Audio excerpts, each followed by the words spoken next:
Salam olahraga.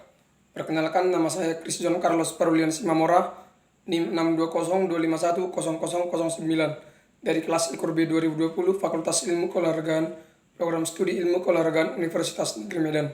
Pada video ini, saya akan menjelaskan tentang doping darah sebagai tugas farmakologi. Baik, doping darah. Apa yang dimaksud dengan doping darah?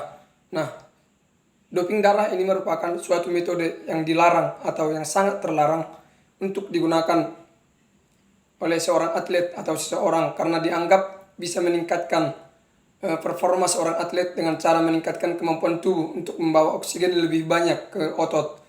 Mengapa ini dilarang? Karena ini dianggap sebuah kecurangan dalam sebuah cabang olahraga atau dalam sebuah perlombaan. Karena seorang pengguna doping darah itu akan memiliki performa yang lebih kuat dari seorang atlet lainnya, tapi dalam keadaan curang.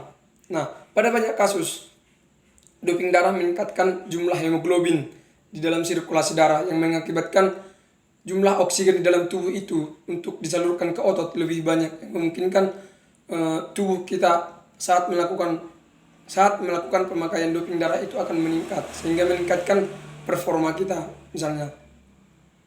Nah, kemudian dalam olahraga, doping sering digunakan sebagai obat peningkat performa oleh para atlet agar dapat meningkatkan performa atlet tersebut supaya memiliki kemampuan yang lebih dari kemampuan biasanya.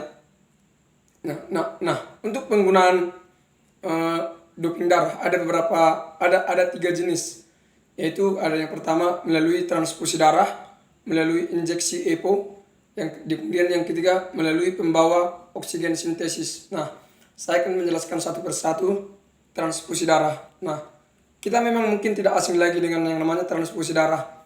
Transfusi darah banyak digunakan saat misalnya seseorang itu kekurangan darah, baik karena kecelakaan, misalnya karena melahirkan, atau kehilangan darah pada seseorang atau pada manusia. Nah, namun kemudian ada beberapa orang yang menyalahgunakan transfusi darah ini sebagai digunakan untuk meningkatkan performa atau meningkatkan kemampuan tubuh. Nah, pada transfusi darah ada 2 cara yang dilakukan dalam melakukan transfusi darah. Yang pertama itu ada autologous, di mana transfusi ini merupakan transfusi darah sendiri, diambil, disimpan, kemudian digunakan selanjutnya untuk perlombaan. Misalnya saat ini saya akan melakukan transfusi darah.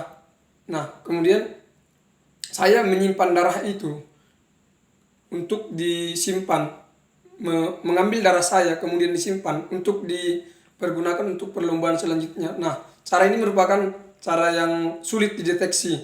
Karena mengapa? Karena yang dijadikan sebagai bahan doping adalah darah kita sendiri, sehingga menyulitkan oleh tim pendeteksi untuk mengetahui apakah kita melakukan doping atau tidak. Nah, yang kedua adalah homologous, di mana transfusi ini dilakukan dengan menggunakan darah orang lain. Misalnya saya mengambil darah orang lain, kemudian saya menyimpannya, kemudian saya mempergunakannya untuk misalnya kegiatan perlombaan olahraga selanjutnya. Nah, untuk cara ini cukup mudah dideteksi. Karena mengapa demikian? Karena ini dipergunakan dari darah orang lain. Kalau tadi autologous itu dipergunakan dari darah kita sendiri, itu sulit dideteksi. Namun ini homologous ini sangat cukup mudah dideteksi, sehingga sudah banyak atlet yang ketahuan memakai doping jenis ini. Kemudian cara yang kedua untuk penggunaan doping darah yaitu injeksi EPO. Apa itu EPO? EPO merupakan hormon yang diproduksi pada bagian ginjal yang berfungsi mengatur produksi sel darah merah. Nah, pada atlet, EPO dipakai untuk merangsang tubuh memproduksi sel darah merah lebih tinggi dari kadar normal sehingga meningkatkan stamina atlet. Nah, ketika seorang atlet itu menggunakan EPO, EPO tersebut akan merangsang seorang atlet itu untuk meningkatkan performanya. Nah, yang ketiga itu pembawa oksigen sintesis. Nah, cara yang ketiga ini dengan menggunakan zat kimia yang mempunyai kemampuan membawa oksigen ke dalam otot. Nah, di dalam dunia medis, praktik ini boleh dilakukan jika dalam rumah sakit misalnya tidak tersedia darah manusia atau terjadi infeksi darah pada seseorang. Nah, untuk kemudian transfusi darah ini sangat dilarang. Mengapa demikian? Para atlet menggunakan pembawa oksigen sintesis untuk mencapai performa maksimal dengan cara meningkatkan oksigen di dalam darah. Nah, ketika misalnya seseorang itu dilakukan pembawa oksigen sintesis, nah otomatis performa seorang atlet itu akan meningkat karena kandungan oksigen di dalam darah itu sudah semakin banyak. Nah, apa efek samping dari penggunaan doping ini? Doping jenis doping darah ini. Nah, ketika kita melakukan pemakaian terhadap doping darah ini, ada beberapa efek samping, yaitu misalnya kita akan lebih rentan terkena HIV/AIDS, TBC atau hepatitis B atau C.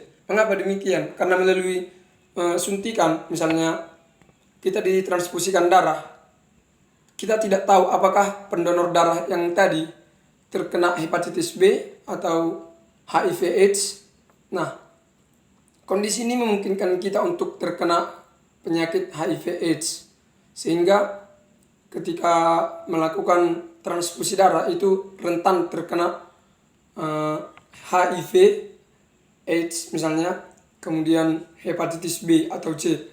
Selain HIV/AIDS dan hepatitis B, ada beberapa lagi efek samping dari penggunaan doping darah ini, seperti dapat menyebabkan alergi pada tubuh, misalnya gatal-gatal, alergi terhadap ikan laut, kemudian dapat membuat kondisi tubuh dengan kondisi demam, kemudian menyebabkan hyperkalemia atau meningkatkan level plasmasium dalam level yang cukup berbahaya, kemudian meningkatkan tekanan darah. Nah, ketika kita melakukan doping darah ini akan meningkatkan tekanan darah, sehingga kita sehingga menyebabkan kita akan mudah naik darah atau biasa disebut marah gitu ya. Nah, efek samping terakhir dari penggunaan doping darah ini yaitu flu. Ketika kita misalnya menggunakan doping darah, sering menggunakan doping darah, akan menyebabkan kita terkena flu. Demikianlah video doping darah yang bisa saya jelaskan. Semoga bermanfaat. Terima kasih.